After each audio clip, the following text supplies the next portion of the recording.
Hay otros instrumentos que son mucho mejores. Tener tu lana en CETES o tener tu lana en la bolsa es mucho más seguro. Antes de los 30 años, yo, el director general del Asset Manager, que supervisaba más de 100 mil millones de pesos, era una empresa pública.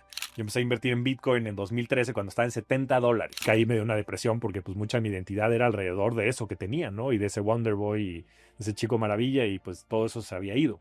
Y entonces le voy a ir a preguntar a la ayahuasca que cuál de estas 3 ofertas tengo que tomar. Vaya que si me esperaban sorpresas. Y recuerda que si no te has suscrito, es buen momento para que te siga llegando mi podcast. Hoy nos acompaña Javier Morodo, economista, emprendedor e inversionista apasionado de las finanzas y la tecnología. Fue pieza clave en el crecimiento digital de GBM, donde llevó a la empresa a superar los $1,000 millones en valuación. Más tarde en Bitso ayudó a su crecimiento en América Latina.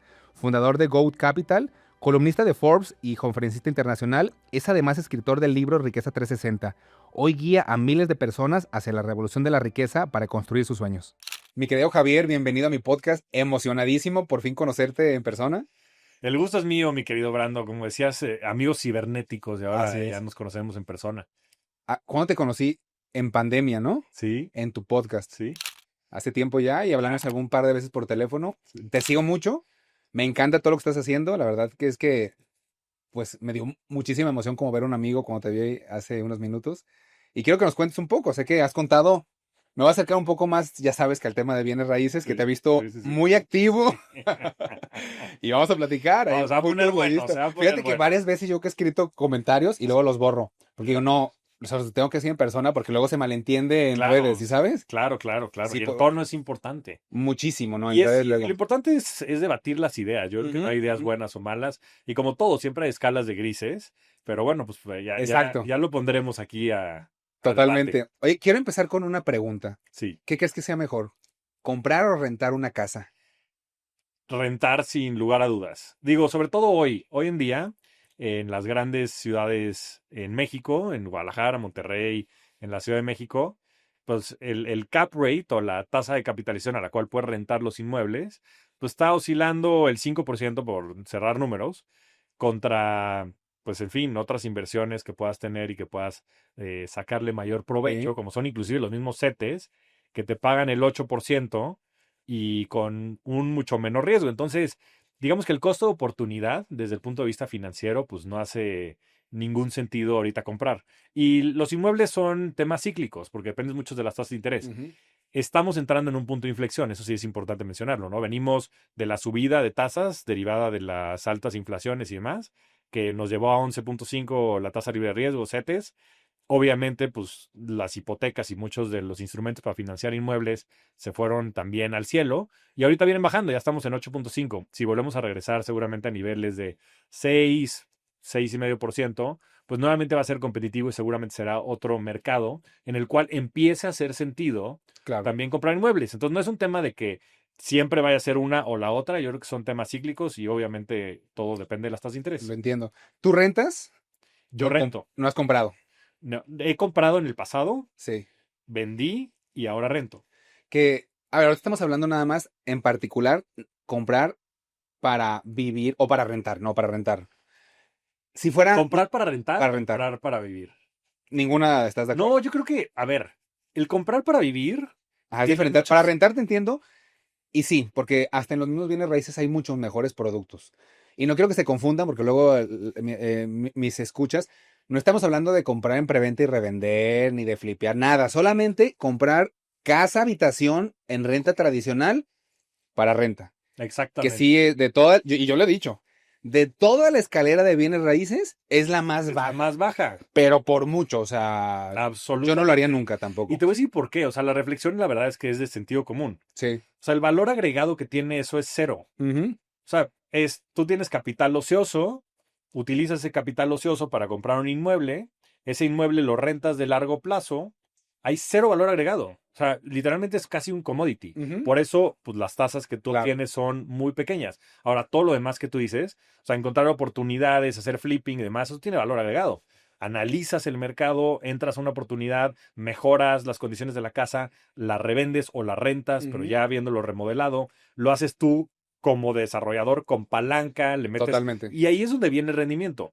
Pero la gente que nada más es, pues me cayó una lana del bono de esto, del otro, y me compro un departamento, casa, habitación para rentarlo, es una mala decisión financiera. Ahora, comprar una casa en lo personal, Ujú. pues tiene muchos vectores. Uno de ellos es la decisión financiera. Hace o no sentido desde un punto de vista financiero.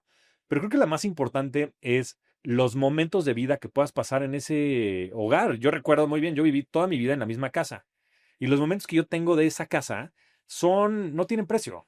No tienen precio. Claro, Y muchas veces también la emoción que te puede dar el construir una casa tuya con las cosas como te gustan y demás, pues simplemente es inequiparable al tema financiero. claro. Pero financieramente hablando, Financieramente comprar hablando, para vivir comprar para vivir hoy, dadas las condiciones, no hace también no sentido. es mejor.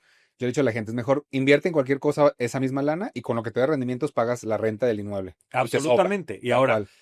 parte de eso lo podrías estar invirtiendo, por ejemplo, en desarrollos. Sí. Desarrollos inmobiliarios son muy rentables. Ujú. ¿Por qué? Porque las condiciones son distintas, ¿no? Sobre todo si tú te asocias con el desarrollador. Sí, Y tú claro. conoces muy bien ese negocio. Nada más, y ahora que ir hablando, ya se agrega más valor, hay mucho más complejidad, pero los retornos pues son muchísimo mayores. O sea, en la parte más baja de todo el escalafón Exacto. encontramos a la casa habitación para renta. Y si Exactamente. lo quieres ver, aunque no nos guste, también para vivir, porque al final de cuentas también, pero ahí sí entiendo y comparto contigo, hay muchas más cuestiones que no son financieras ni numéricas. Exactamente. Que yo no entendía, ¿eh? Además hay otro factor, casi estamos hablando ahorita si fuera más de pago de contado. Hay gente que no tiene otra opción más que pagar con un crédito, no hay otra. O sea, tengo mi Infonavit, es lo que me alcanza esa casa, no tengo más que 300,000 pesos Ujú. y es lo único que me alcanza. Pues también ya no hay muchas posibilidades como para estar viendo dónde mover la lana, ¿no? Absolutamente, ¿no? Y nuevamente, yo creo que es una decisión, es parte de la decisión. Pero lo fundamental es entender que tienes opciones, ¿no? Porque también como que nacimos y Ujú. nos dijeron mágicamente, yo siempre hablo de la tía Mari, que es esta tía súper amorosa, que hace un pozole maravilloso, pero que de finanzas no sabe nada. Pero para la tía Mari, el concepto de éxito en la vida es que te cases, que compres una casa y que llegues a ser el director general o el gerente de la fábrica en la que Claro. trabajas, ¿no? Pero eso no es cierto. O sea, a lo que voy es, pues muchos de estos condicionamientos que nos han metido en la cabeza de que tienes que comprar una casa porque mi hijito la casa o porque mi hijita la casa la tienes que comprar porque aparte si te deja el esposo ya la casa es tuya. Hay que empezar a cambiar eso porque si lo que buscamos es seguridad financiera, Ujú. hay otros instrumentos que son mucho mejores. Tener tu lana en CETES o tener tu lana en la bolsa es mucho más seguro porque no estás concentrado, no estás apalancado, ¿no? Ujú. Muchas veces con el crédito y demás. Y además tienes la liquidez, o sea, si el día de mañana quieres Claro. sacar la lana, porque muchas de las tragedias pasan porque todo el mundo tiene los huevos en la misma canasta, todo en el inmueble, y el día de mañana hay una emergencia, una tragedia, tienes que usar esa lana porque, en fin, la necesitas, y entonces tienes que salir a rematar el inmueble 30, 40, 50% abajo porque no tiene liquidez. Y pasa, sí. Y eso es lo que hay que poner allá afuera, ¿no? Esa es la conversación importante. El que no por default es, no, pues ya tengo una lanita, entonces al enganche y Me me encanta. amarro a 30 De años. hecho, empecé con esa pregunta y ese va a ser un clip y es muy probable que se va a hacer. Este video de comprar y rentar lo he hecho desde el 2020 y es de los más controvertidos por la simple razón de que es una idea tan arraigada en nuestra mente el comprar casa que a la gente que le digas que no es lo mejor le causa un conflicto muy importante porque lo toma por Personal. hecho y personal, no profesional. Exactamente, ¿no? Y, pues, y cuando no puedes ni siquiera tener una conversación, pues nunca vas a poder salir del Claro. hoyo. Entonces, pues por más que le duela a la banda, pues que vean los datos. No es ni siquiera un tema de Son opinión ni mío ni números, son tuyo, son porcentajes números. anuales. De hecho, yo les digo, en el mismo medio inmobiliario hay muchas otras opciones, hasta solo un local comercial, por ejemplo, yo todos los que vendo dan el 8%. Y les digo, solo eso, hay muchas otras opciones, yo tengo en CETES, tengo en cripto, tengo en bolsa, pero hasta en mismo bienes raíces, si de por sí, si te no te cuesta salirte de bienes raíces, de ver tus ladrillos ahí, Sí. eso te da el doble casi que una casa, ese local. Tú lo entregas así, no te lo destruyen, la marca lo remodela, si te deja el local, tú a la siguiente marca se lo entregas, son contratos a largo plazo, o sea, es un activo Mucho muchísimo más más complejo, seguro. sí, mucho más seguro y el rendimiento es mucho mayor. En la casa te la destruyen, o sea, ese cable puede ser que esta sea menos, porque si le metes ya los gastos realmente de todo lo que te están desgastando, sí, Y el desgaste totalmente. personal, ¿no? De tener que lidiar con los inquilinos y demás. Después, pues, la complejidad de sacarlos, no sacarlos, si quieren o no quieren, la falta de Estado de Derecho y todo lo que compete. No, no, no, o sea, es que no hace sentido. Tú inviertes en bienes raíces. Yo invierto en bienes raíces. ¿A través de las fibras? A través de fibras y a través también de fondos privados. Ok. De fondos privados, por ejemplo, tengo un par de inversiones en algunos inmobiliarios en Estados Unidos, de multifamily, lo que estamos Sí, hablando antes de sí, sí. entrar a cámaras, en lo que pues básicamente ellos compran desarrollos de estos de 500, 600 unidades, los remodelan, les suben la renta, o sea, hay valor agregado, les suben la renta y además esto lo hacen con ingeniería financiera. O sea, tienen atrás de financiamiento y demás que hace que las tasas de interés pues terminen siendo 15% en dólares. Órale. Oye, ¿y a ti te pagan en esos que inviertes en Estados Unidos renta o te Sí, paga o después los compran? las dos. Normalmente mejoran las rentas, o sea, Ujú. sí, sacan inquilinos, los remodelan, suben la renta y después en unos años ya que madura, supongo, lo venden y sacas tu lana con Exactamente. una utilidad, ¿no? Exactamente. La manera en la que funcionan es, literalmente lo escribiste muy bien. Ujú, Compran, remodelan, suben la renta, ujú. sacan inquilinos y demás, suben la ocupación también Sí, claro, claro. del multifamily y después en 7, 8 años más o menos que dura el fondo, lo revenden a uno institucional que Claro. ya con un flujo establecido. Exacto. Está ya, Entonces ya le una tasa cobras. estabilizada que te la compran una tasa otro Exacto. fondo y tú sacas tu lana con la utilidad. Y entonces le estás sacando como 5% de dividendos al año y al final del periodo te regresan la revaluación y en fin, esa Está ganancia de bueno, capital está bueno. sobre los inmuebles.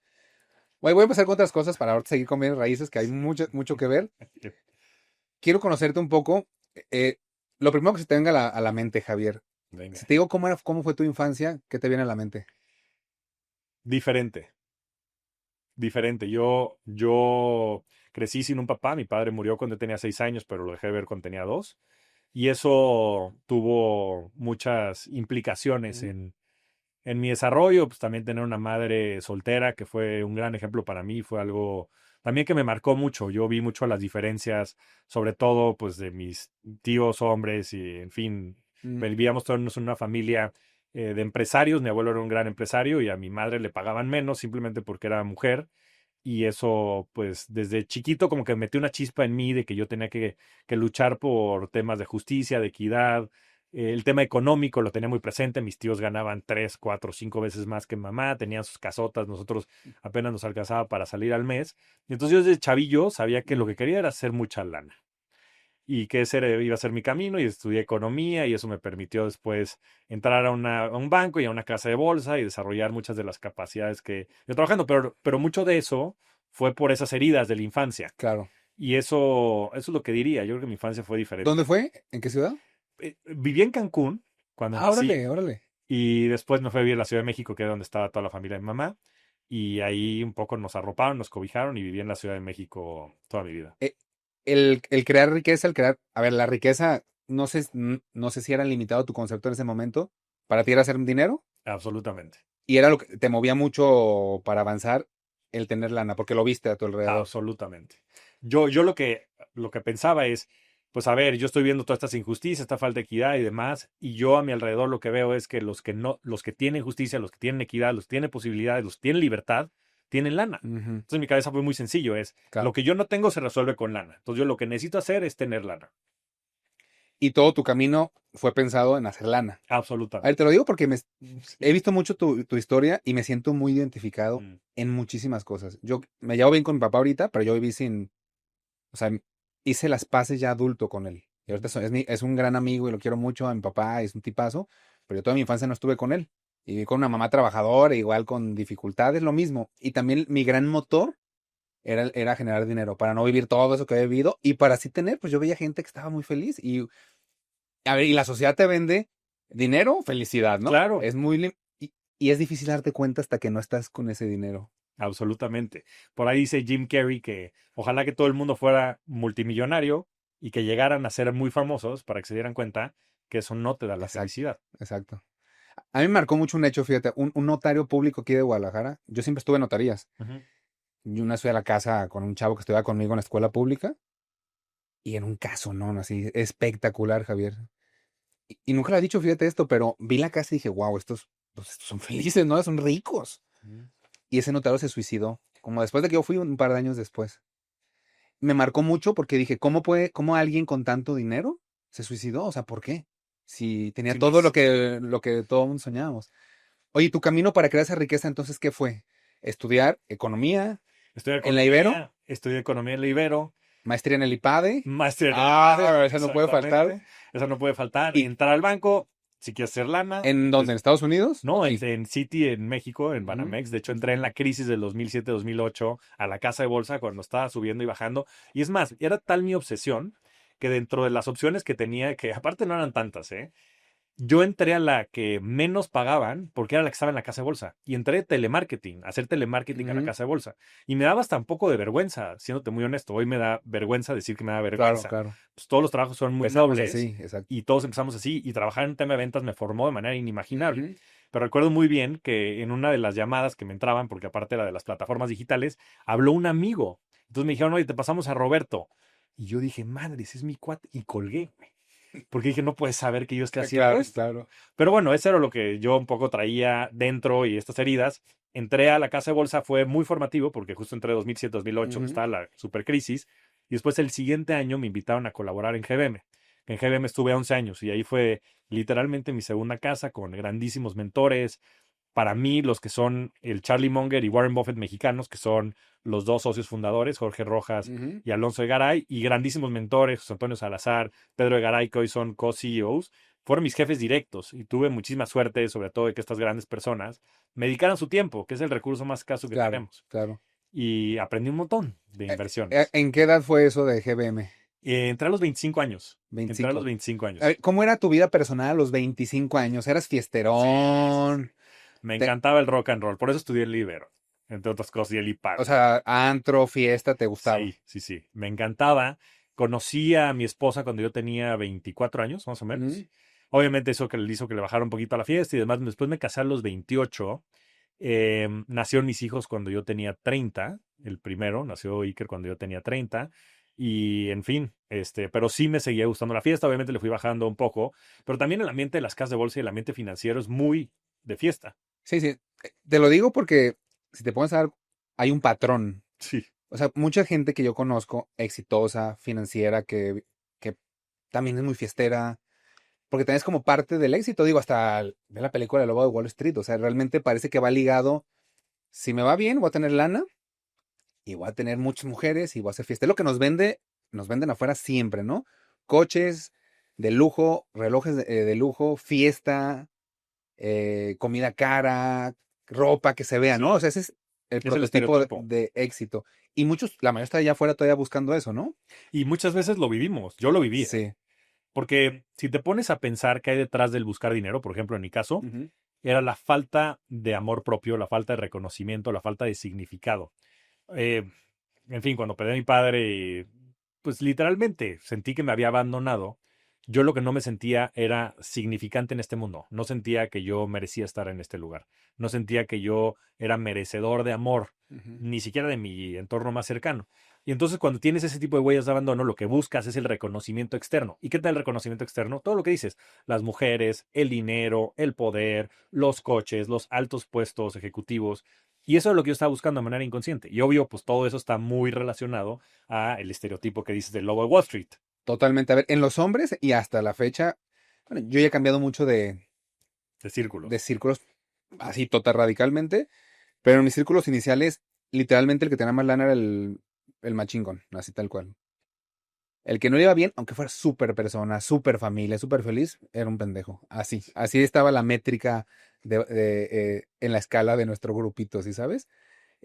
Vas conociendo gente como tú y te das cuenta, no, oye, no, te voy a contar algo. Yo cuando iba de antro, me acuerdo que todo el mundo se ponía pedísimo así, de mi bolita. Y para mí, que crecí y conocí bolas ya un poco más sanas, con otros, y no se ponían pedos. Y yo era el único güey que me ponía pedo, porque yo estaba acostumbrado a que era lo normal, ¿sí sabes? O Ya, sea, ¿cómo vas a salir de fiesta y de antro sin ponerte pedo? O sea, no, claro. no entiendo. Y cuando encontré gente, todos, ¿por qué no lo hacen?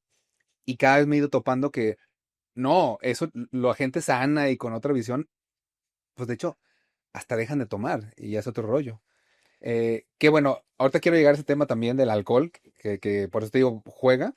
Pero de GBM, ¿qué siguió? ¿Seguiste en el mundo financiero? Sí, seguí en el mundo financiero. ¿Casado ya, con Sí, hijo? me casé, empecé a tener hijos, Sí. me empezó a ir muy bien dentro de GBM, la verdad es que empecé a tener Ujú. mucho éxito. Antes de los 30 años, yo, el director general del Asset Manager, que supervisaba más de 100 mil millones de pesos, era una empresa pública. Yo tenía 29 años, llegaba a los consejos, cuando estaban los otros directores generales de los Asset Managers, y el que estaba más cerca de mí tendría 55, 60 El años. Golden Boy, El Golden Boy. tal cual. Yo era el Te lo niño decían muchísimo eso, estrella. seguro, ¿no? Sí, Siempre. y entonces me la empecé a creer, obviamente, ¿no? Y yo creo que dicen por ahí, nothing fails like success. Ujú. Y es la realidad. O sea, cuando te la empiezas a creer y te la crees de más, obviamente, pues te trepas en una nube y a ver entonces quién te agarra. Y empecé a cometer muchos errores y a asumir muchos riesgos. Tuve momentos muy difíciles. También momentos en los que obviamente logramos cosas muy, muy impresionantes. GBM, yo cuando entré tenía 10,000 clientes, bueno, y cuando salí tenía ya 5 millones. No, hombre, pues. Y yo llevaba las áreas digitales, en fin, levantamos una ronda de SoftBank, el inversionista más grande del mundo, a una valoración de más de $1,000 millones.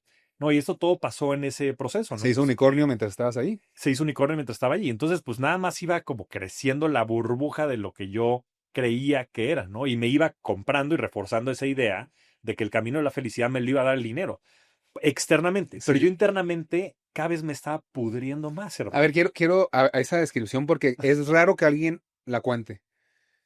Lo que ves por fuera, entonces, un ejecutivo joven que está ganando mucha lana, reportajes, reconocimiento, Ujú, empresa pública, unicornio. Imagínate, eso suena el sueño. ujú. ¿Cómo te sentías en ese momento realmente cuando estás, uno no lo cuenta, pero cuando estás solo es cuando realmente conectas y te das cuenta, no estoy feliz o Ujú. tú cómo te sentías en esos momentos que estabas solo? Pues había una polaridad muy fuerte entre la realidad que el mundo externo observaba, porque aparte ahí empecé con el podcast y redes sociales, y yo era también el spokesperson de la empresa. Y mi realidad interna, o sea, mi matrimonio estaba a punto de quebrar, mi relación con mis hijos era inexistente, yo me la vivía afuera, justo porque como yo no había tenido esa figura de padre, y como me había dolido tanto que mi padre se muriera y me abandonara y demás, yo de manera inconsciente no estaba desarrollando una relación con mis hijos. Yo me la vivía de viajes porque pues, tenía que cumplir con las Ujú. expectativas de las empresas y demás. Tomaba casi todas las noches para dormir, porque simplemente si no, no podía conciliar el sueño y pues déjate tú eso, ¿no? Pues también estás el día siguiente crudo y lo que hacías era medio volverte a Claro. enchufar. Y entonces, claro, o sea, el estilo de vida y el nivel de estrés que yo tenía y el nivel de conexión o desconexión con mi familia, pues eran brutales. Ahora, yo pensaba que todo eso era el camino del éxito y que ese era el costo que necesitaba yo pagar por poder verdaderamente triunfar en la vida. Ujú. Era el costo que todo el mundo vive, pero no dice. Exactamente. Y yo pensaba que era simplemente parte del proceso y que iba a llegar un momento en donde, pues ya, se iba a resolver todo eso, pero pues mientras, pues necesitaba chingarle, güey. Claro. Y de ahí ya sentías eso. Te empezabas a dar cuenta que algo no estaba tan bien, ¿no? Que no eras tan feliz como parecía que ibas a ser. O, ¿Ya te dabas cuenta un poco o no? pues no tanto, pero lo que sí es que me daba cuenta de lo difícil que era, ¿no? Entonces decía, puta, pues está mucho más cabrón de lo que me hubiera Sí. imaginado. Pero pues yo siempre pensaba que ese era el Claro, precio que tenías que pagar, güey. no, entonces realmente todavía no te das cuenta, más bien está difícil, pero pues yo quiero llegar a la cima, tengo que vivir esto. Exactamente. Y Es yo parte veía a de las la personas a carga. mi alrededor, ¿no? Porque aparte, pues en fin, los dueños y fundadores de GBM pues, son personas que valen miles de millones de dólares, ¿no? Y yo estaba bajo esa línea. Yo quiero ser esto. Yo quiero llegar a tener 1,000 millones de dólares. Ese es mi objetivo. Claro, Y no me voy a parar. era tu meta. Y no voy a renunciar, porque aparte renunciar para mí implicaba justo volver a tocar esos dolores del abandono de mi padre. Y yo la manera en la que encontré el significado en la vida fue a través de ser este Wonder Boy. Entonces dije, pues a toda costa, que en realidad era un mecanismo de supervivencia, Brando, Ujú. porque esa era la única manera en la que yo he aprendido a defenderme en esta vida. ¿Y cuál fue tu proceso después de GBM de ir a Bitso? ¿Hubo algo ahí intermedio o fue directo? Sí, pues mira, yo conocí a los de Bitso en 2014. Yo empecé a invertir en Bitcoin en 2013 cuando estaba en $70. 70 70 dólares. dólares. Compré mi primer Bitcoin. O sea, hice casi 2,000 veces mi dinero, o he hecho casi dos ¿Fue mil en el veces mi dinero. 14 eso? Eso fue en el 13. 13. Fue en el 13, no sé si Yo no no sabía que recuerdo, como existía en el octubre del 13. Yo, 13. yo me enteré que existía Bitcoin y porque yo hice el MEDEX en el IPADE. Sí. Y porque fue, creo que el de Volavit se llama, una empresa. Sí, sí, sí, sí. Había una que se llama Volavit. Fue el fundador ahí a darnos una plática y nos empezó a hablar de criptomonedas, blockchain y el Bitcoin y todos, ¿qué es esto?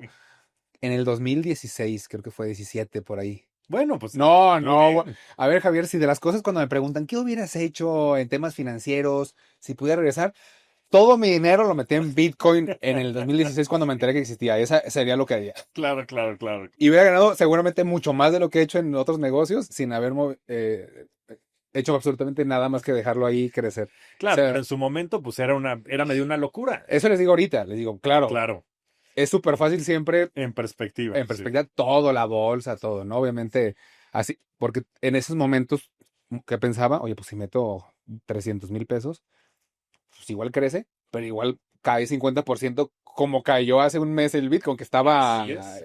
Y va a volver a pasar. iba a volver a pasar, sí. Y va a volver a pasar. Pero yo conocí a Daniel Fogel y a Pablo González, Ujú. que eran los fundadores de Bitso, son los fundadores de Bitso, en 2014 en un hackathon que hicimos. Y ellos, de hecho, regalaron 2 Bitcoins en ese hackathon. Digo, en su momento haber valido el Bitcoin $100, ¿no? Claro. Lo que fuera.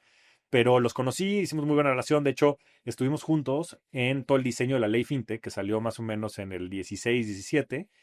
Y Daniel me invitó muchas veces, Daniel Fogel, que terminó siendo el Ujú. CEO, a ser parte de Bitso, ¿no? La primera vez fue como por ahí del 2018, 2007, 2018, que fue cuando Bitcoin se fue a $19,000. Me dijo, vente, vente a llevar México porque nos estamos expandiendo a nivel global, No se dio y después me volví a buscar en 2021 porque ellos levantaron una ronda a $2,000 millones, ¿no? Y entonces yo dije, wow. Y a los $2,000 millones me dijo, ahora sí ya me alcanza para pagarte. Entonces, vente para acá, me dieron un paquete de acciones pues, que era muy atractivo en su momento, me cuadruplicaron el sueldo y yo me estaba yendo a una plataforma de algo que había aprendido. Yo creía mucho en el tema de los activos Ujú, digitales o ujú. criptoactivos y además para operar a nivel global o a nivel regional.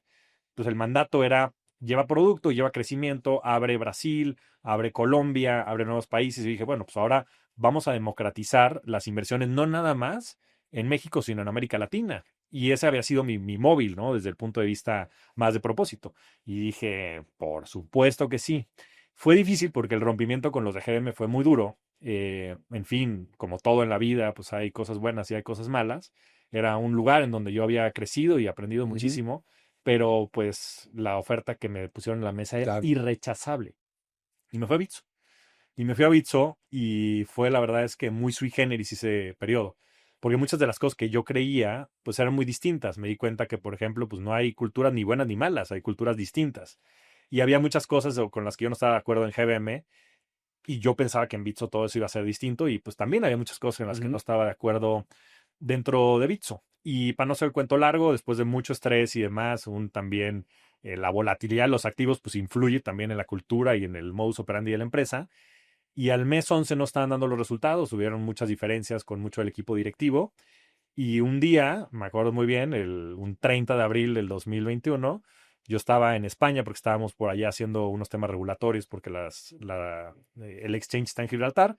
Y me dijo, oye, tengo que hablar contigo. Yo llevaba ya 3 semanas sintiéndome hasta con dolores en el pecho.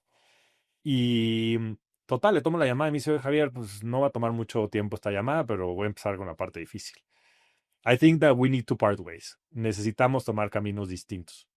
Y yo así de madres, here it is, ¿no? Así, aquí está, aquí llegó el momento que yo sabía que venía, ¿no? Y bueno, me corrieron de Bitso, en fin, Daniel tiene también, pues, el deber fiduciario de llevar a la empresa y él creía que esa era la mejor decisión que yo saliera, pero lo que sí te puedo decir es que en ese momento se me cayó el castillo de arena. Y todo lo que había construido por casi 2 décadas, todo lo que me había dado a mí significado en este mundo, se fue como un niño pateando un castillo de arena. Y me quedé sin nada. Pero también en ese mismo momento sentí una liberación. O sea, todo el peso que yo llevaba cargando, sepa Dios cuántos años, la presión en el pecho desapareció.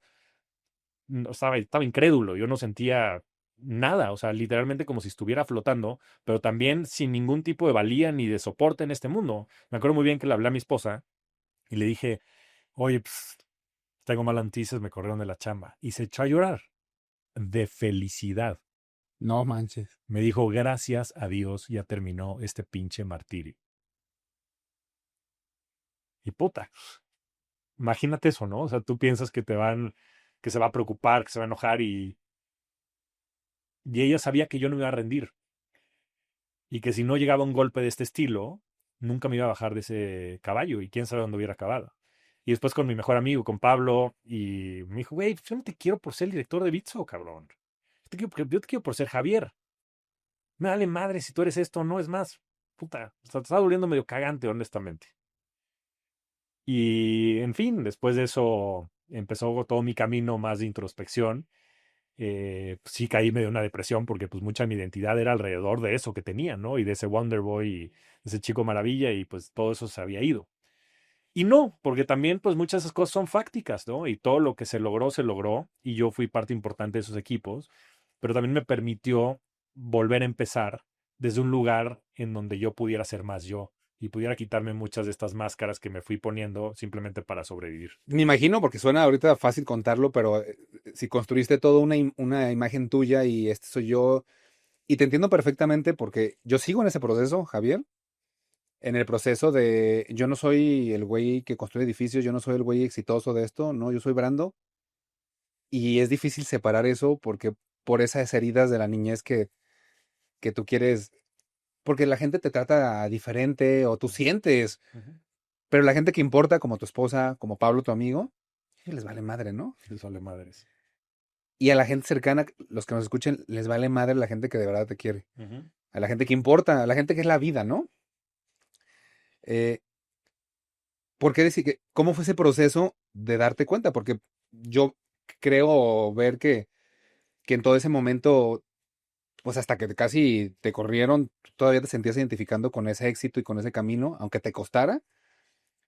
Me imagino que fue súper duro el llegar, era como una pesadilla, supongo, que de Sí. repente se acabe esto, que me corran, es como lo peor que puede pasar. Ujú. Y en ese momento es difícil verlo, como ahorita lo ves como un capítulo que es maravilloso, seguramente, qué padre que pasó. Pero, ¿qué pasó en esos meses para tomar la decisión de no volver a otra empresa? O sea, porque por lo más fácil es que fregados. A ver, Next, es ¿no? como Oso, fíjate qué cañón, sí, muy similar, ¿no? La historia en algún punto de su vida que también cuenta Oso. Y también hacer un podcast, hacer redes. Sí. Aparte algo que en muchos círculos de lana estaba visto como Sí, no mames. influencer, o Sí, sea, eso es de broma, ¿no? Eso es así como, güey, tu hobby ahí de broma. Ya no lo ven así, ¿verdad? Pero era visto así muchísimo, más en el círculo. ¿Cómo decidiste no volver a una empresa y con todo y de que me dolió que me corrieran, no, voy a ir a lo seguro, este soy yo, ¿no? Y mejor voy con, hay muchas empresas, 100% hubieras llegado a otro puesto directivo en una super empresa de bolsa, la que lo que tú hubieras querido, lo hubieras logrado. ¿Por qué decidiste no hacerlo? O sea, ¿qué pasó en esos meses? fue toda una aventura. Y me gustaría decirte que fue fácil y que todo estaba parte del plan y que yo sabía. Eso es mentira. Yo te puedo decir que me corrieron un viernes. Obviamente se corrió la voz y me buscaron muchas personas el fin de semana. Y yo el lunes estaba volando a la Ciudad de México, porque me había ido a vivir fuera. Estaba volando a la Ciudad de México para tener entrevistas y volverme a contratar. Y estuve así durante un par de semanas. Pablo, mi cuate, me dijo, güey, estás loco, ¿qué pasa con tu nivel de ansiedad? Que no eres capaz de no estar empleado por un día, güey. Entonces me dijo, por favor, tómate un par de meses, güey, de verdad. Tómate un par de meses para meditar qué es lo que quieres hacer. Llevas trabajando 20 años de manera desenfrenada, no va a pasar absolutamente nada si paras un par de meses. Y yo seguía en el rush y demás. Y de manera muy coincidente, un buen amigo que había estado haciendo muchos procesos de introspección fuertes, me dijo, oye, ¿has escuchado algo sobre la ayahuasca? Y yo había leído un libro que se llama Stealing Fire y después un libro de How to Change Your Mind, que los dos hablan de procesos psicodélicos y del uso que tienen, sobre todo en procesos introspectivos. Y dije, oye, pues si lo había estado leyendo. Y me dijo, oye, te lo regalo yo. Hay un retiro ahorita que se va a hacer en Perú en una semana. Pues ahorita que no estás con chamba, vete allá. Y yo dije, perfecto, porque tenía 3 ofertas en la mesa. Y dije, oye, pues a ver si es cierto esto. Y entonces le voy a ir a preguntar a la ayahuasca que cuál de estas 3 ofertas tengo que tomar. O sea, ese era Esa era mi tu... manera de pensar. Vaya que si me esperaban sorpresas. Y total, me fui a Perú y fue increíble. En fin, a ver, tengo que decir aquí las ¿Cómo es cosas. ese proceso? Quiero saber ahí de la ayahuasca. A ver, fui obviamente con una persona que me recomendó a personas muy serias, porque pues es una industria difícil. En México es ilegal, por ejemplo, hacer todos estos temas, porque simplemente las sustancias son ilegales. En Perú no, son nativas de Perú. En Perú y en todo el Amazonas, Perú, Colombia, y Brasil principalmente hay muchos de estos rituales y entonces pues se hacen este tipo de ceremonias y básicamente lo que pasa es que son retiros, como si tú fueras un Ujú. retiro espiritual de una semana, en los cuales haces un par de ceremonias de ayahuasca. En fin, y hay otras que tienen otros usos. El tema de los psicodélicos no es un tema que yo recomiende abiertamente porque tiene muchos riesgos y depende mucho de la persona, de la situación de la persona, del proceso de desarrollo personal de la persona, de Claro. la terapia. O sea, en fin, no, es un tema complejo. Y si hay alguien que lo quiera ver, pues hay muchos profesionales allá afuera. Yo no soy uno de ellos, simplemente cuento mi experiencia, Ujú. pero diciendo que es un tema peligroso. Y, y entonces mi experiencia, pues la verdad es que la primera ceremonia, pues me abrió un mundo que yo no conocía. Yo nunca había hecho ningún de este tipo de sustancias. Y pues te empiezas a meter en un mundo en donde cuestionas hasta la realidad, ¿no? Y hasta puedes empezar a comprender ciertos temas que tal vez podamos poner en el ámbito de lo místico, de lo espiritual, que antes yo no comprendía. Temas que creo que se salen de cualquier tipo de racionalización que Claro. puedas entender. Estuvo muy fuerte, son experiencias muy, muy duras. Sobre todo, pues yo pasé de 0 a 100. Y pues además no era una sola ceremonia, sino eran 3 ceremonias. Y la segunda ceremonia fue particularmente importante porque en ella fue muy difícil. La primera había sido con mucha luz y mucha información y demás. La segunda, pues entré y un revolcón, mi querido Brando. Puta, yo estaba en el piso. O sea, de verdad veía pura oscuridad, demonios, dragones, en fin, caos. No sabía qué estaba pasando y fui a tomar más ayahuasca porque me sentía como ahí atorado. Es parte de los procesos que Ujú. tienes. Y cuando fui a hacer esto, entonces empecé a tener un viaje con mi papá. Y de repente me metí como a los ojos de mamá y veía a mi papá en situaciones de violencia intrafamiliar, pero que yo ya tenía presentes, no había nada ahí nuevo. Después, de manera muy sui generis, me fui a su tumba. Él está enterrado en la Ciudad de México, en un panteón. Y dije, ¿qué es lo que tengo que hacer aquí? Lo tengo que perdonar.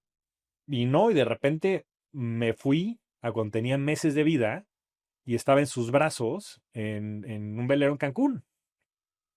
Y recordé el amor que mi padre tenía por mí y lo difícil que fue para él también todo este proceso. Y que claro que él no me abandonó porque no me quisiera. Él me amaba profundamente. Simplemente pues los condicionamientos, las adicciones y demás no le permitieron el poder conectar conmigo. Y estuve en su presencia 5 o 6 horas, Brando, y no sé cómo te pudiera explicar eso. Y fue increíble porque recordé ese amor que mi padre sentía por mí y entonces comprendí que mucho el rechazo que después yo tuve hacia mi padre era simplemente un mecanismo de defensa para poder yo soportar ese dolor tan fuerte que vivía al perderlo. Y eso me permitió a mí empezar a resignificar mi relación con mi padre y empezar a resignificar mi relación con mis hijos. Y en esa misma ceremonia me dijeron, Javier, tú no tienes que tomar ninguna de esas ofertas de chamba. Tú lo que tienes que hacer es reencontrarte contigo mismo, ¿Eso te lo dijo un guía? ¿no? O sea, la misma La experiencia experiencia. me dijo, olvídate de tus chambas. Tú lo que necesitas es reencontrarte contigo mismo. Y en esa experiencia, de manera muy interesante, también se me empezaron a presentar como colores y se me pareció Ganesha, que es uno de los dioses hindús. Hindús, ajá. Y entonces yo decía, ¿qué carajos es esto? Salí de la ceremonia y cuando las personas estaban ahí a mi alrededor, le dije, oye, pasó todo esto. ¿Qué quiere decir esto? Y había una persona que era una terapeuta profesional que me dijo, pues mira, yo me fui el año pasado a la India, a un ashram de Osho. Ujú. Osho, este líder espiritual que hubo en los Sí, sí, sí. 80s y 90s.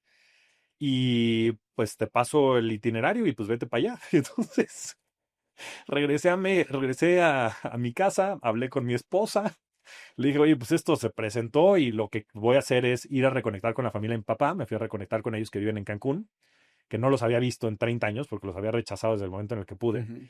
Porque dije, lo que tengo que hacer es conocer a mi papá. Claro. No lo conozco. Lo he conocido por las historias de mamá que obviamente estaban sesgadas. Y yo necesito conocer de qué estoy hecho, de qué es mi 50%.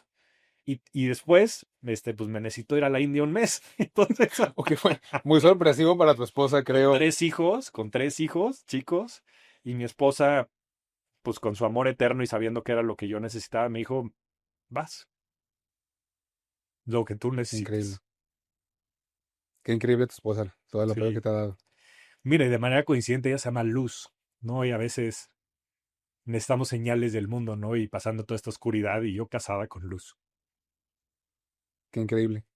Porque la oscuridad no se combate, se ilumina. ¿Y la desarmaste? ¿Desarmaste esos demonios en esa época? Los sigo desarmando. Pero te das cuenta también del peso que tiene la historia que te cuentas, ¿no? Los hechos pasan, mi padre murió, hubo violencia familiar, hubo adicciones. El ser abandonado es una historia, es una narrativa que le das para justificar lo que sucedió. Pero hay otras narrativas, hay otras historias, y podemos también honrar a nuestros padres en vez de culparlos. Y pensar que tal vez ellos también estaban sufriendo. A mí me tocó verme a los 37 años y verme en muchos sentidos replicando exactamente los mismos patrones que había hecho mi papá. Exactamente, Bran.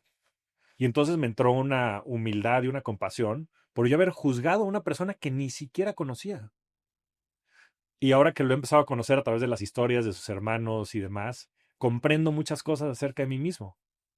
Una persona altamente sensible, altamente espiritual, altamente creyente de las personas y de los demás, que simplemente tomó un par de malas decisiones que no le permitieron salir adelante. Pero entonces hoy yo también tengo la posibilidad de redimirlo a él y a mí a través de mi propia historia. Y esa es una mucho mejor historia que la del abandono. Y no cambia absolutamente nada de lo que pasó, pero sí cambia el significado que tiene para ti en la vida. Y cuando descubriste eso, ¿cómo te sentiste? Porque supongo que esa relación con tu padre o esa narrativa que te habías hecho, te afectó profundamente hasta en lo que hacías, trabajabas, sentías. Y cuando empezaste a trabajar eso y ver la historia real, ya sin juzgar desde una sola perspectiva, sino viendo Ujú. a través de otras personas las circunstancias, ¿qué cambió en ti? O sea, ¿sentiste sanación, algo? ¿Qué cambió en ti? Sí, no, pues viajo mucho más ligero. Yo ahora no tengo ese peso en la espalda, yo no tengo que demostrarle nada a nadie. Antes yo lo que quería era justificar mi estancia en este mundo. ¿Y ese viaje a la India, lo hiciste? Sí, me fui a la India un mes, estuve 2 semanas en un ashram, en el ashram de Osho, en Pune, y después 2 semanas viajando. Yo lo que quería era ir a encontrarme en un lugar en donde no estuviera influido por nada ni por nadie. Y yo ir a encontrar quién carajos era, Ujú, ¿no? tal cual. Tal cual, tal cual. Y conocí muchas cosas acerca de mí, disfrutando y también debatiendo la incomodidad, porque a veces es necesario, ¿no? Me encantan a mí las películas de niños, que aparte las disfruto mucho con mis hijos, y me encanta la de Moana en general, pero la de Moana 2 tiene un mensaje bien poderoso. Es que a veces para encontrarse hay que perderse, y que lo que mejor te puede pasar en la vida a veces es perderte. Fue una buena oportunidad para encontrarte. Y estuve y sigo en ese proceso como de reconstrucción. Y hoy, la verdad es que también tengo la maravilla de tener un hijo, Iker, que tiene 9 años, como tu querido León, que son, pues en muchos sentidos, una copia fiel de lo que éramos cuando éramos niños. Y tener a esa personita que me inspira todos los días porque me recuerda quién era y quién sigo siendo, me ayuda también a poder tener un camino de vida en el que yo ya no esté con ese driver de la insuficiencia, de yo tengo que demostrarle al mundo quién soy y tengo que ganarme aquí el lugar, sino más bien de simplemente ser, independientemente de lo que nadie opine, porque a lo único que le debe importar su vida es a mí mismo. La autoestima es la reputación que tienes de ti mismo, el amor propio es eso. Y si no nos damos cuenta que el que tiene que ganar el juego consigo mismo somos nosotros mismos, estamos jugando el juego equivocado. El juego de alguien más, ¿no? El juego Es de alguien terrible, más, ¿no? Estar actuando nada más para hacer para la aprobación de felices los la demás aprobación de los demás. y para hacer feliz Eres a un los esclavo, demás. sí. Eres un esclavo. ¿Y qué ves cuando ves a tus hijos? Ahorita que dices, porque a mí me llegó mucho eso, porque yo también vi mucha violencia intrafamiliar fuerte. Me tocó estar ahí de niñito y todavía tengo memorias de estar viendo ahí pues, golpes, policía. eh, y a veces como que yo también era muy duro con pobre Brando, ¿sí me explico? O sea, Ujú, y mi hijo, casualmente León, no lo muestro en redes, me gusta, ujú. pero se parece muchísimo a mí, pero a algo exagerado a Brando de pequeño, exagerado. Y cuando yo lo veo he platicado, creo que la palabra es ternura, Sí. porque me da una felicidad increíble verlo y como una sensación de ternura, así como ganas de llorar de verlo siempre, me acuerdo siempre de él. Y me acuerdo de mí y me veo reflejado y siempre es como el recuerdo, quiero que seas feliz, o sea, nada más darte todo lo que he aprendido en la vida que me dañó tanto, que seas libre, tampoco no ponerte en ningún camino, hacerte libre y ponerte lo más que pueda en mis manos para que tú hagas tu camino, pero sano, ¿sí sabes? Ujú. Pero, ¿tú qué ves en tus hijos? pues ahí tienes a tu gran maestro. Ujú. Ahí tienes a tu gran maestro y te va a acompañar toda la vida y te va a recordar los momentos más felices y los momentos más difíciles y verlos en su estado natural, porque los niños, sobre todo cuando son menores de 10 años, pues es increíble, siguen siendo ingenuos, siguen creyendo en todo, siguen siendo muy puros. Sí. No están asociados a ninguno de estas tentaciones que después el mundo va generando, no operan dentro de estos juegos que después nosotros creamos. Y creo que lo que más me ayudan es a ser más compasivo conmigo mismo. Porque muchas veces los que somos duros somos nosotros Ujú. con nosotros mismos. Los que no cumplimos las expectativas, las exigencias, los que nos llevamos al límite, los que hacemos todas estas locuras, somos nosotros por la falta de autoestima y de amor propio que tenemos con nosotros mismos. Y entonces, sobre todo lo que más me ha ayudado, mis 3 hijos, pero particularmente Iker, es a ser más compasivo conmigo mismo. Si le preguntaras a él que él le vale si ganas mucho más o menos, estamos de acuerdo, ¿no? Absolutamente. Mira, hay una pregunta que yo siempre hago y es más bien un dilema que propongo y se lo pongo aquí también a la audiencia. Y es que, pues claro, todo el mundo queremos ganar mucha lana, ¿no? Ujú. Pero si le dijera a la gente que nos escucha que mañana mismo les damos 100,000 millones de dólares, 100 billion, pero tienen que cambiar su vida para ser Warren Buffett y tener 94 años. ¿Cuántos la tomarían? Pues por lo general nadie lo toma. Solo lo va a tomar los que ya tengan como 90. Exacto. Pero el otro día De ahí hice para esta abajo, pregunta. no, fíjate, a veces ni por un año, yo creo. O sea, un año de tu vida. Sí, un año de ser Warren Buffett a los 94 años. Pues claro, porque el recurso más escaso que tenemos es el dinero. Pero ahí te va la reflexión. No, al revés. Si te dije, El tuvieras, recurso más escaso que tenemos es el tiempo. si tuvieras 100,000, esos 100,000 millones, te dijeran, ok, te mueres hoy. O no los tienes y vives un año más, ¿sí me explico? Todo el mundo eligiera un año, solamente vivir un año más Claro, claro. por ese dinero. No, hombre, yo prefiero vivir un año más, aunque no tenga dinero. O sea, un año más con la gente, con la vida. O sea, sí. Homeless, pero prefieres eso. Así es, A pero un lo que año más. voy es, una persona el otro día me contestó, yo sí lo tomaría. Y es una persona que tiene 50. Y dije, wow, le dije, le voy a abrir micrófonos. Ujú. Cuéntame por qué. Y me dijo, porque me gustaría dejarles un patrimonio a mis hijos. Y en la llamada estaba su esposa. Y le dije, ¿tienes algo que decirle? Y dijo, si nosotros no te queremos por tu dinero, tus hijos no te quieren por tu dinero. A tus hijos les da igual el dinero. A nosotros lo que nos importa hacer es tú. Pero muchas veces son nuestros propios fantasmas, de lo que creemos que tenemos y de lo que creemos que no tenemos y de lo que creemos que significamos para los demás. El dinero va y viene. Y si nosotros le asignamos todo el poder al dinero, vamos a ser miserables porque en algún momento lo vamos a perder. Sí. Lo mismo con la belleza, lo mismo con el poder. Pues ahorita estamos hablando desde un lugar en donde pues vamos bien, pero por ahí tienes también a los actores y actrices de Hollywood, ¿no? Que se te restiran y se restiran, porque claro, toda su identidad y toda su felicidad y su significado lo construyeron a través de esa belleza. Y entonces cuando se te empieza a ir, mueres 1000 vidas y mueres lentamente.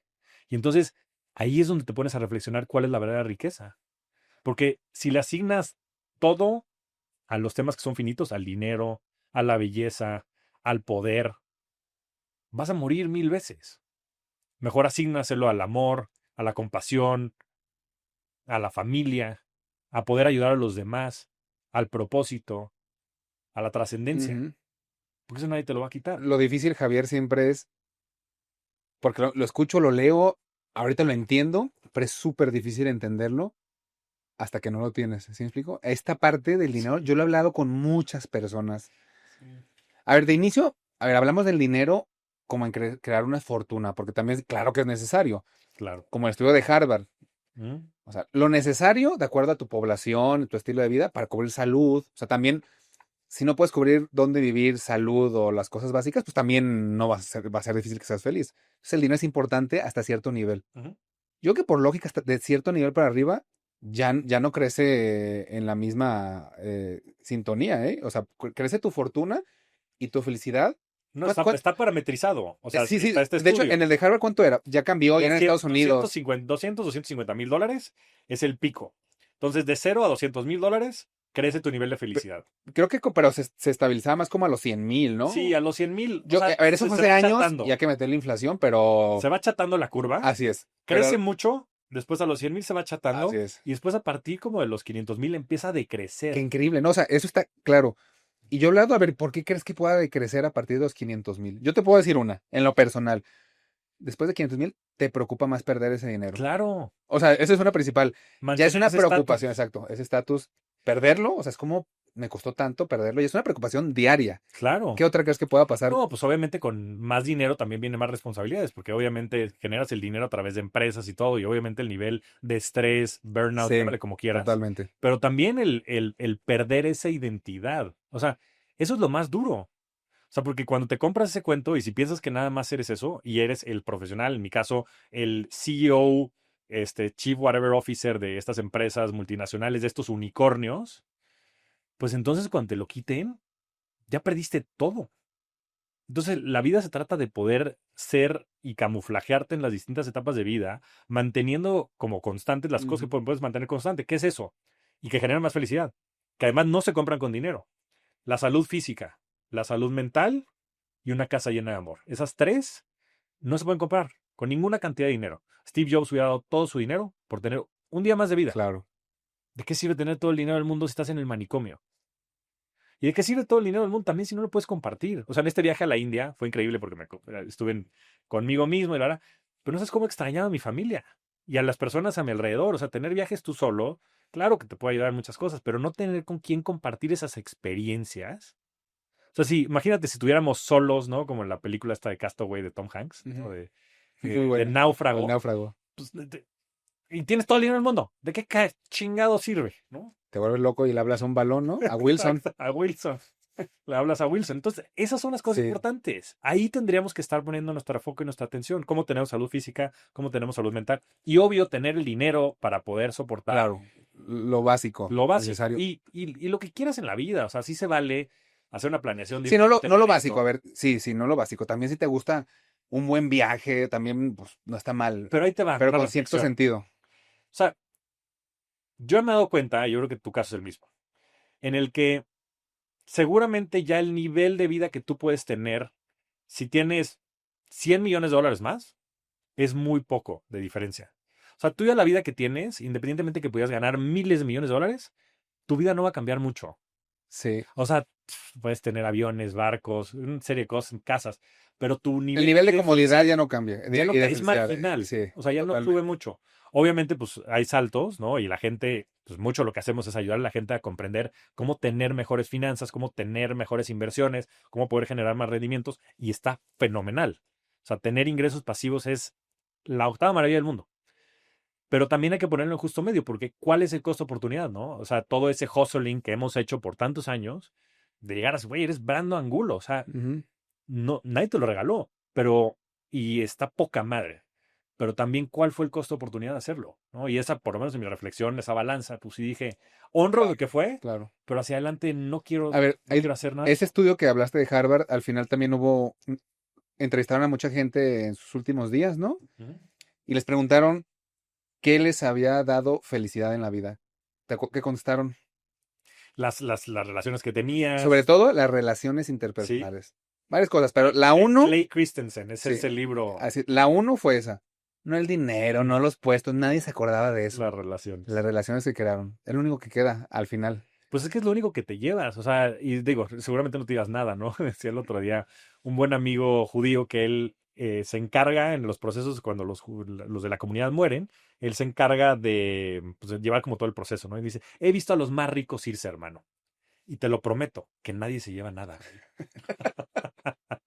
Nadie Por se si lleva tenías nada, duda. por si tenías duda, nadie se lleva nada, ¿no? Y entonces, pues, en fin, te quedas con estas reflexiones. Es un gran libro, se llama How Will You Measure Your Life? ¿Cómo vas a medir tu vida? Ujú. De Clay Christensen, que era el profesor de innovación, pero la última clase que daba en Harvard la daba de eso, de la felicidad. Y la pregunta más recurrente o el arrepentimiento más grande que tenía la gente era de no poder haber desarrollado más esas relaciones, ¿sabes? De haber trabajado tanto, de no haber sido más fiel a Totalmente. nosotros mismos. Entonces, estamos viviendo los juegos de los demás, no nos damos cuenta que nosotros tenemos otros juegos y de repente llegan estas personitas como León y como Iker que nos recuerdan a qué vinimos a este mundo Sí. y dejarnos de pendejadas y poner... Digo, es tan cliché que hay hasta la película de Click, la de Adam Sandler. Sí. O sea, pues es de eso nada más. Hay libros y hay todo, pero es difícil. Ojalá que como bien dijiste, ojalá que la fortuna es que se den cuenta o que lleguen a tener ese dinero para que se den cuenta que no era tan importante.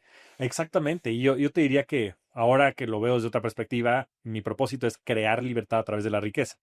Y si me voy como más profundo en la libertad, porque es que es la libertad, ¿no? Y para muchos la libertad será tener opciones y está muy bien. Pero para mí la libertad es ser auténtico. A ver, le llamas riqueza 360. Sí. Yo quiero ver, después de que regresaste de la India, Sí, yo por ahí te conocí por primera vez, no mucho sí, después, porque fue cuando empezaste tu podcast. así es. Eh, ¿qué pensaste? A ver, nos quiero saber, ¿qué pensaste ahí? ¿Voy a hacer redes? ¿Voy a hacer mi podcast? ¿Cuál fue después de tu viaje y de llegar y acomodar tus ideas, tu nuevo yo? ¿Qué dijiste? ¿Qué voy a hacer? ¿Cuál era tu objetivo ahí? Mira, como contexto, yo cuando me cambié de GBM a Bitso empecé Rockstars del Dinero. Tú estuviste en Rockstars del Dinero. Sí, así es. Que así se llamaba el podcast, ahora se llama Revolución de la Riqueza. Y entonces ahí seguía operando mucho el ego, ¿no? Y entonces era poder, dinero, la verdad, yo Sí, voy a hacer sí, sí, esto, sí. voy a hablar con los rockstars para que den sus ideas, etcétera.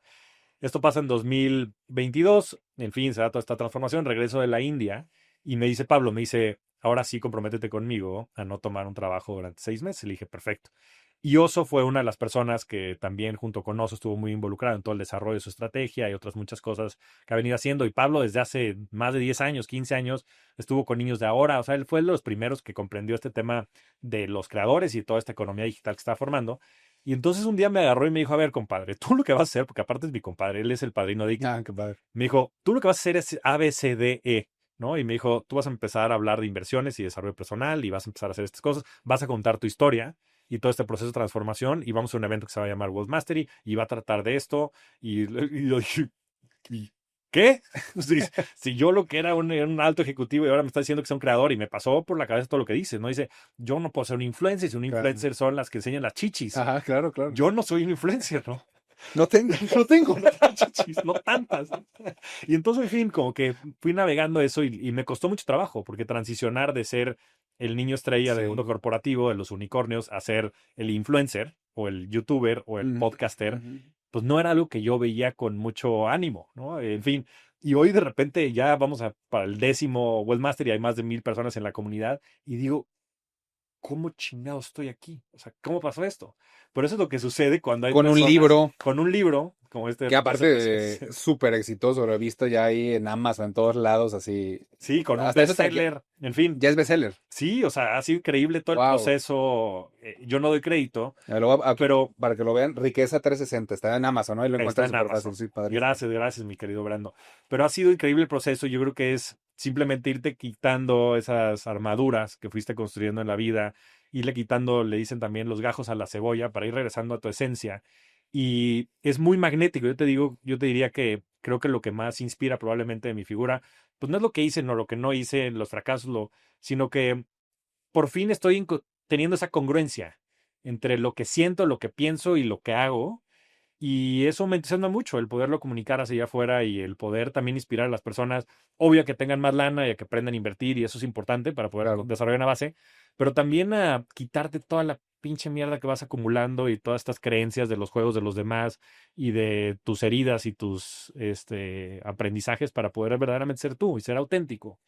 Oye, ¿hay algo dejaste de tomar alcohol? Sí.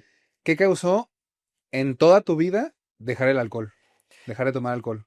Pues mira, yo tenía una relación conflictiva con el alcohol, entre otras cosas, y es interesante porque muchas veces nos cuestionamos por qué las adicciones, ¿no? Y hay un psicólogo muy famoso que se llama Gabor Mate, el doctor Gabor Mate, que ha investigado mucho el tema de las adicciones y él lo que dice es que no deberíamos estar preguntando por qué la adicción, sino por qué el dolor. Muchas veces las adicciones o las sustancias son soluciones para el problema que existe debajo, ¿no? Para lo que está debajo del iceberg. En mi caso, pues esa falta de autoestima y muchas de las cosas que pasaron, sobre todo en mi adolescencia, pues me llevaron a un consumo excesivo de alcohol, que a su vez fue la solución, porque eso me ayudó a resolver muchos de mis problemas de inseguridades, a ser más animado con las chavas, más chistoso con mis amigos, a ser más extrovertido. Y el tema es que después la solución se vuelve problemática. Y si no te das cuenta de esa transformación, pues empieza a afectar muchos ámbitos de tu vida. A mí, sobre todo en la parte familiar, era lo que me afectaba mucho, pero ya estaba también empezando a afectar probablemente también la parte profesional y demás. Y, y creo que me di cuenta a tiempo que yo estaba tomando como un mecanismo de defensa de mis inseguridades y demás, porque además, pues en cada borrachera lo que hacía es que le pegaba un buen cincelazo a mi amor propio, a mi reputación que tenía conmigo mismo. Y a través de este proceso de desarrollo personal descubrí también que el alcohol me estaba afectando y que inclusive si no lo paraba por mí, pues la probabilidad de que mis hijos salieran alcohólicos, también como Claro. yo lo estaba haciendo, como lo había sido mi padre, pues era alto. Y decidí dejar de tomar. Decidí dejar de tomar porque me di cuenta que ya no me sumaba a la vida. Esto fue en el 2024, en principios del 2024, también un proceso de desarrollo personal intenso, en un retiro espiritual con amigos de Cracks Mastermind, que sé que Ujú. ahorita vas a entrar también, el gran Miguel Guillén y, en fin, una serie de personas que estuvieron ahí conmigo. Y llevo ahora 18 meses sin tomar, que te confieso que desde los 15 hasta los 39 probablemente nunca había dejado de tomar más de un mes y buenas borracheras. Era bueno para la fiesta. Ujú. Y además era un alcohólico medio funcional porque pues, nadie pensaba que yo tenía problemas. El problema era más bien interno conmigo mismo.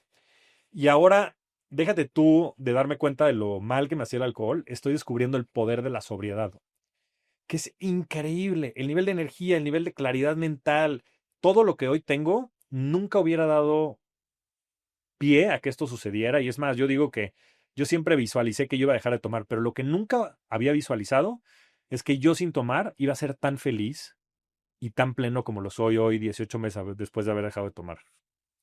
Te cambió mucho tu vida. Físicamente, Absolutamente. mentalmente, más agilidad mental, más energía. Más paz mental, Sí. el sueño, duermo 2 horas más todas las noches. Y te empiezas a dar cuenta, ¿eh? Porque también estos circulitos me pasaba mucho como lo tuyo, ¿no? Porque aparte en el momento en el que dejé de tomar, pues imagínate yo llegando con mis amigos, con los que echaba mis drinks y mis buenos chupes, y decía, oigan, pues voy a dejar de tomar, pues soy alcohólico. O sea, no, güey, No, tomar es alcohólico, ¿qué vas a ser alcohólico? Claro, si yo soy alcohólico, ¿qué quería decir que son claro. los Aparte demás? está normalizado, te iba a decir, hasta el término, yo tomo nada más socialmente. No, yo no soy alcohólico. Igual todos los fines de semana, pero socialmente, que ya no es Exacto. tan normalito, ¿no? No, y lo normal es no tomar, más bien lo normal Tomar. es tomar. Cuando no tomas, eres el bicho raro, ¿no? Exacto. Pero cuando empieza a haber ciertos círculos, soy muy amigo de Javi Mata y Poncho Los Ríos, dos grandísimos Ujú. emprendedores que son grandes referencias para mí. Y nos fuimos a echar una cenita. Es más, estábamos en un barco en Miami hace unos meses, no hace un año más o menos. Y yo dije, pues estos dos están chavillos, Poncho tiene 25 años. Dije, pues van a estar echando drinks, van a estar aquí de Claro. fiesta. Poncho en su momento estaba soltero. Y me sorprendí porque cuando llegamos, bueno, pues era una reunión de emprendedores, cero fiesta, nos llegaron a ofrecer de tomar y pedimos los 3 sueros. Tampoco toman. Porque claro, el costo de oportunidad de tomar y de estar tumbado al día siguiente y recuperarte hasta el miércoles, pues es muy alto. Sobre todo si lo que quieres es verdaderamente transformar industrias o generar impacto. La agilidad mental, la paz mental, la energía que tienes, pues tú te la consumes en el drink y en la fiesta, Ujú. o la consumes construyendo proyectos y productos que sean verdaderamente generosos y transformadores para Totalmente. la sociedad. Entonces ha sido increíble. Pues hice un Ironman este año, cosa que no, antes tal vez nunca hubiera estado en mi script. Y buscas otras maneras de buscar esa dopamina, esa adrenalina, esa diversión, que sean más sanas y más constructivas también contigo mismo. Y tu objetivo ahorita con Revolución de la Riqueza, Riqueza 360. Quiero que me expliques qué es Riqueza 360. Ajá. Primero, ¿qué es? O sea, ya no es solo dinero, ¿verdad? Ya no es ese Correcto. sueño que tenemos de ser ricos, ¿no? Que era nuestra única riqueza. ¿Qué es realmente para ti la riqueza? Riqueza 360 es una metodología que hemos desarrollado Ujú. para que la gente viva de manera balanceada en todas las áreas de su vida. Hay 4 grandes áreas. Está la riqueza financiera, por supuesto. Está la riqueza personal, que es toda la parte de desarrollo personal y de salud física. Está la riqueza afectiva, Ujú. tus relaciones personales, interpersonales. Y está también la riqueza emocional, paz mental y espiritualidad. Y entonces, a través de esto, lo que le ayudamos a la gente es a poder encontrar su propósito y a vivir una vida balanceada. Y más que balanceada, una vida integrada entre todas estas distintas esferas de tu vida. Y lo que hemos visto es que se vuelve una especie de flywheel, como un círculo virtuoso. En el momento en el que tú estás trabajando, sobre todo en temas de desarrollo personal y en temas de salud física y demás, y entonces dejas de tomar y empiezas a hacer ejercicio, la parte financiera se da como consecuencia de lo demás. Y todo se empieza a acelerar en función de que lo empiezas a hacer de manera más intencional y tienes relaciones más productivas y más cercanas y esto y lo otro. Empieza a generarse una dinámica que pues simplemente se acelera y se acelera y se acelera, ¿no? Entonces, eso es lo que es Riqueza 360. Es una metodología para acelerar la riqueza en todos los ámbitos de tu vida y para vivir con más plenitud y felicidad. ¿Tú cómo te sientes al día de hoy, después de todo este camino, los últimos 4 años, 5 años súper intensos? ¿Cómo te sientes? Feliz como una lombriz, amigo. Estoy en un gran momento de mi vida. Yo sé que van a haber momentos difíciles, porque nunca sabes cuándo puede venir. Sí, eh, en fin, esa es la vida, expansión y contracción, y hay momentos difíciles, y hay enfermedades, y hay cosas que suceden. Pero creo que en la medida en la que tú tienes la capacidad de responder ante estos estímulos que suceden, ¿no? Que la vida nos va a dar estos golpes eventualmente, y tú estás en un buen lugar, vas a también tener una vida más plena y feliz. La felicidad es simplemente la percepción que tienes de tu vida hoy, con las circunstancias buenas o malas que existen. Y si tú estás bien, la probabilidad de que esa percepción sea mejor es infinitamente mayor a que si no estás bien. Entonces, si están en una relación en la que no se sienten bien, si están en un empleo en el que no se sienten valorados, pues son malos indicadores. Si tienen sobrepeso, si esto, si lo otro, son señales de que hay algo en ustedes que tienen que cambiar, ¿no? Y pues muchas veces lo que hacemos es que tenemos esta sobreponderación hacia el tema financiero. Lo único que buscamos es el tema financiero, generar más lana y cómo le hago más lana. ¿Y dónde estás tú, no? De esta paradoja también con los niños es increíble, ¿no? Porque dicen, no, es que estoy trabajando todo esto porque es por mis hijos y para darle la vida que ellos merecen, ¿no? Dicen, puta, tus hijos no es lo que quieren para empezar. Y ujú, no, es que daría la vida por mis hijos. ¿Y por qué no empiezas por ir al psicólogo?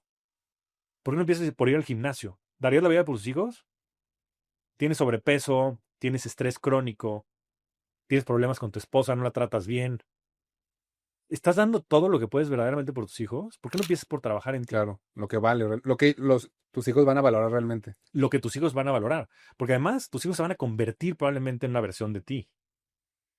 Los hijos no te escuchan, pero son Te perfectos ven todo, imitando sí, lo que haces.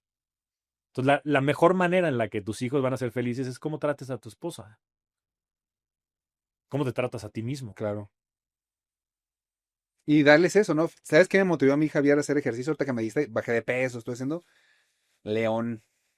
Dije, quiero ser fuerte para estar con León, que era un papá fuerte con él y jugar, ir a jugar fútbol y estar con él muchos años. Eso fue lo que me motivó a, a ser mejor. Fíjate, qué increíble. Es el mejor regalo que Es nos el dan mejor regalo. los hijos. Sí, increíble. No es imposible de describir. Todo mundo, cuando tiene un hijo, te enseña 1000 fotos, te habla solo de eso. Nunca lo entendía. Decía, pues qué padre, un hijo.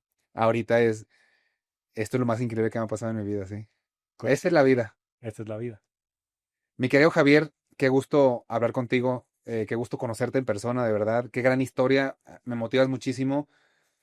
Espero que mucha gente lea tu libro porque creo que aquí van a escuchar muchas cosas y te voy a ver en el siguiente World Mastery, Sí, no en el siguiente, en el de enero, enero. que va a haber en octubre 1, ¿verdad? Sí, va a haber en octubre 1. 100%, aquí ya en público te digo que voy a ir a conocerlo, quiero vivirlo y seguir esta relación contigo que me encanta conocer gente como tú, que tiene esta visión de la vida y estos ideales. Qué gusto conocerte. A mí me va a dar mucha más emoción el tenerte por allá en el evento y seguir construyendo esta bonita amistad, mi querido Brando. Así va a ser. Muchas gracias, No, no, no. tremenda plática. Gracias, hermano. Gracias, Javier. No olvides suscribirte a mi canal y recuerda compartir con un emprendedor que quiere construir sus sueños.